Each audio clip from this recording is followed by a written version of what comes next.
From UFOs to psychic powers and government conspiracies, history is riddled with unexplained events. You can turn back now or learn the stuff they don't want you to know.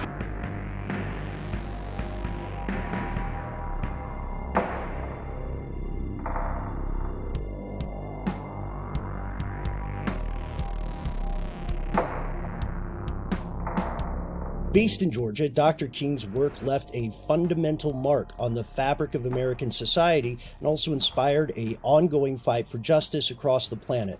As you know, his life met a tragic early end on April 4th, 1968, when he was assassinated. The ensuing investigation left Dr. King's supporters, friends, family, and a great deal of the American public skeptical. So now, more than 50 years after his death, people are still working to understand what actually happened. And that's what we're diving into today, but we're not diving in alone. We are joined with the journalist, author, podcaster Bill Klaber, co-creator of the RFK tapes, and also we're joined to speak with him about his newest project, the MLK tapes, in which Bill applies his investigative acumen to the controversy and the ongoing questions surrounding the assassination of the legendary civil rights leader Martin Luther King Jr. Bill, thanks so much for joining us on air today. It's a pleasure to be here, Ben. Thank you. Now, one of the first questions that comes up in any of our research and preparation for these interviews is the question of inspiration and motivation on your part as the creator of this project. Folks may not be aware that you have also been the co-creator of the RFK Tapes podcast. And one of our first questions is, what inspired you to reinvestigate the story of that assassination? And in what ways did this project inspire you to begin unraveling the story of Dr. King? Well, we go back a ways if we're going in that direction. And it was 30 years ago that I joined a group of people who were looking into the murder of Robert Kennedy, and specifically looking at the police files that had just been released after 20 years of secrecy. I mean, Robert Kennedy was murdered. They said this guy did it, and yet their police files were off limits to everyone. And they finally were forced open in 1988.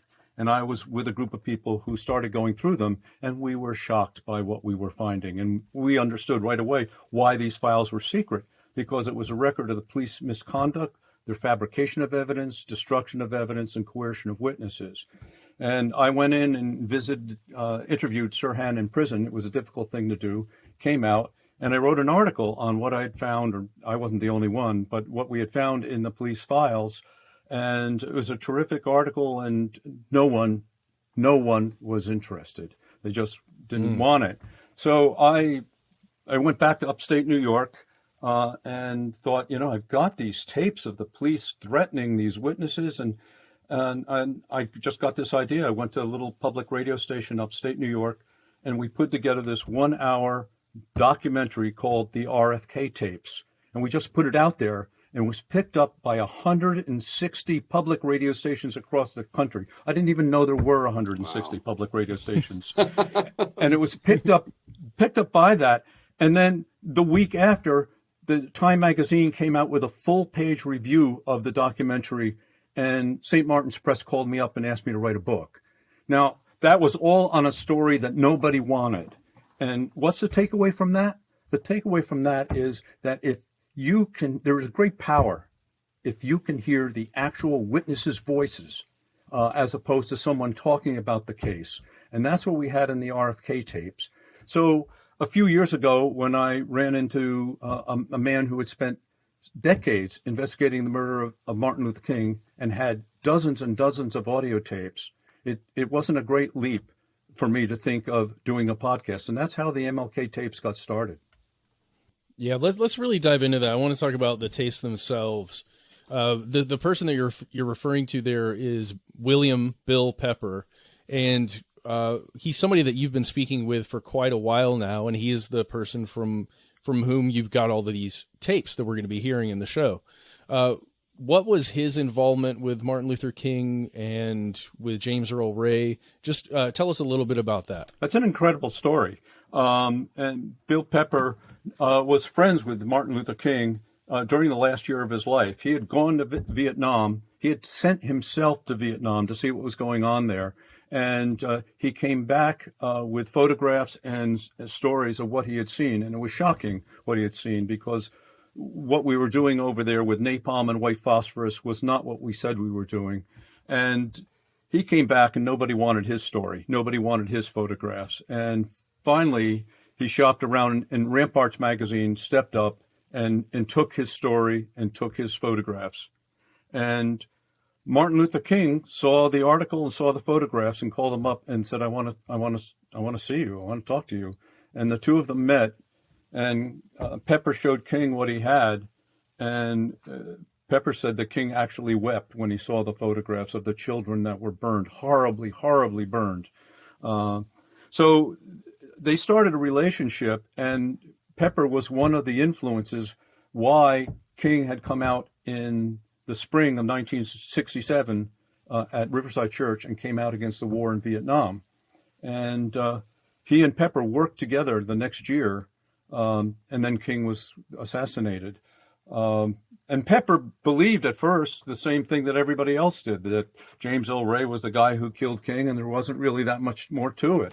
And it was only a few years later when Ralph Abernathy, King's number 2, called Pepper on the phone and said, I don't like what I'm hearing. I'm not believing what I'm hearing, and I'd like to go talk to this guy Ray myself. Would you come with me? And Pepper said, yeah, okay. I don't really know that much about the case. I need to look into it a little. But they agreed to go, and that summer they went up to Brushy Mountain State Prison, sat down with James Earl Ray, talked to him for 5 hours, and they each came away with the almost certain knowledge in their own minds that Ray had not shot King.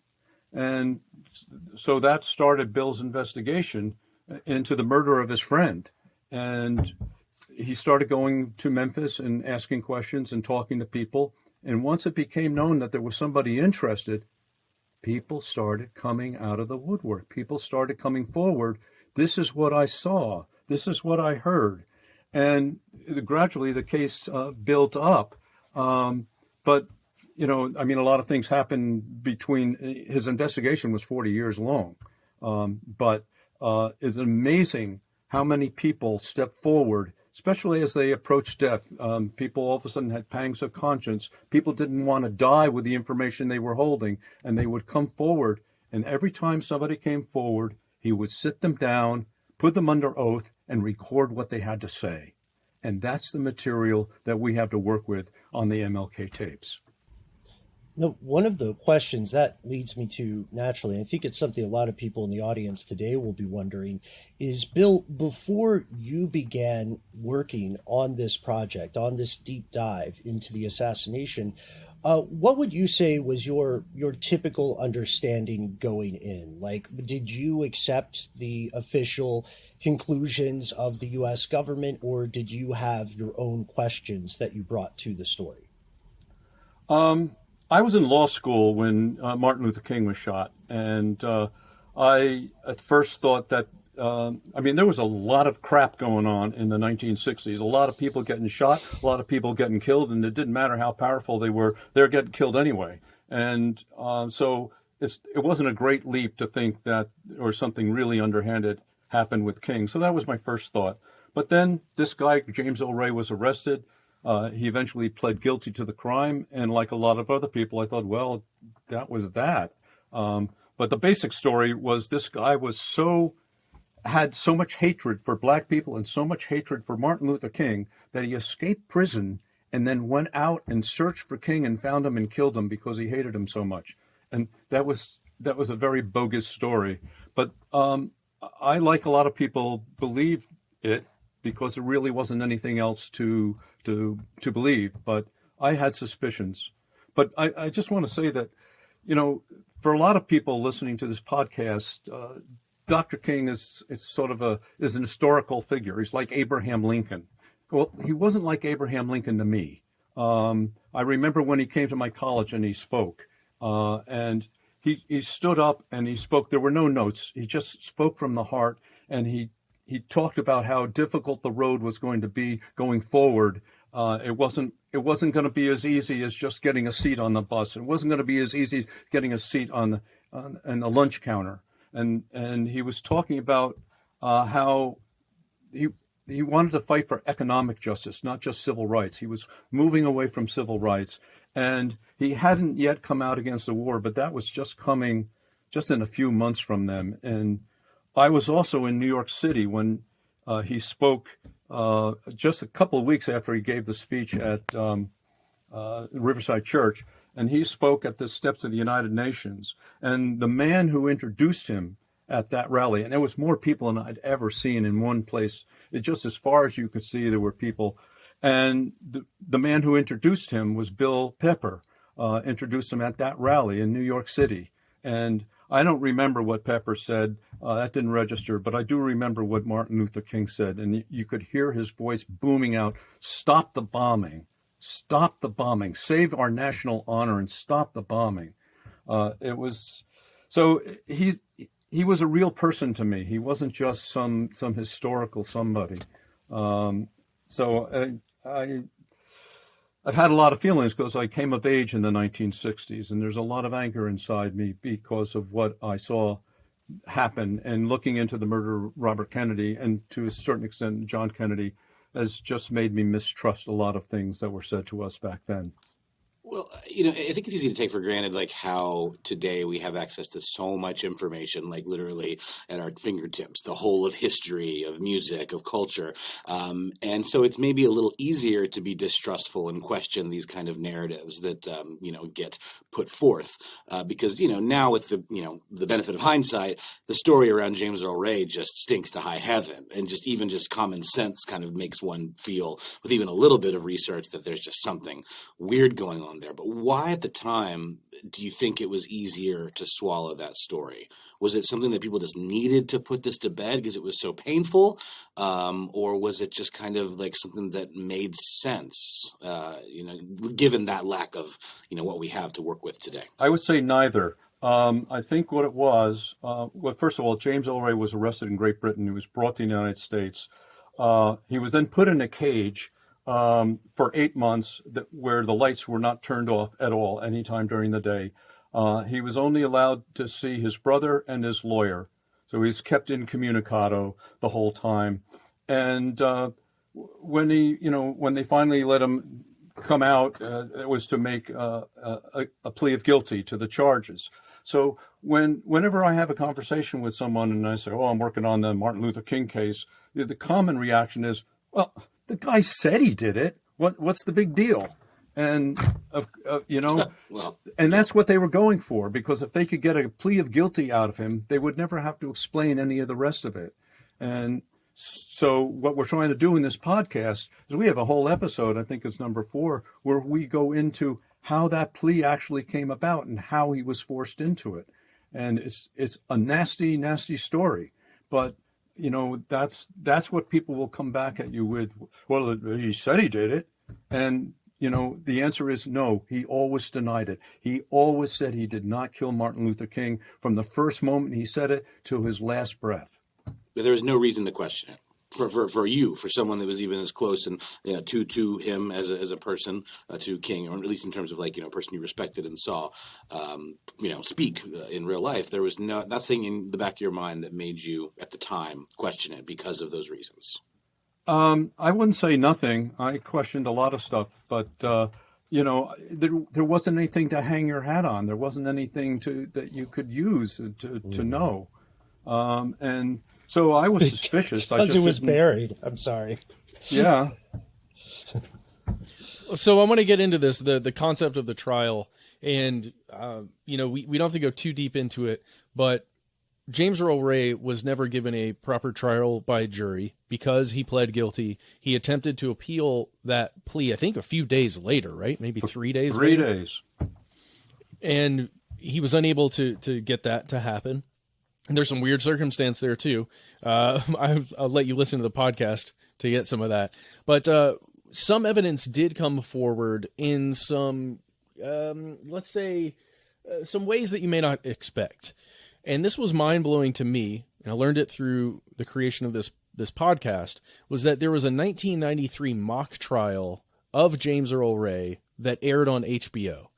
I was 10 years old at the time. I had no idea this occurred. I've never seen footage of it until I was like forced to, because I was, making this show with you.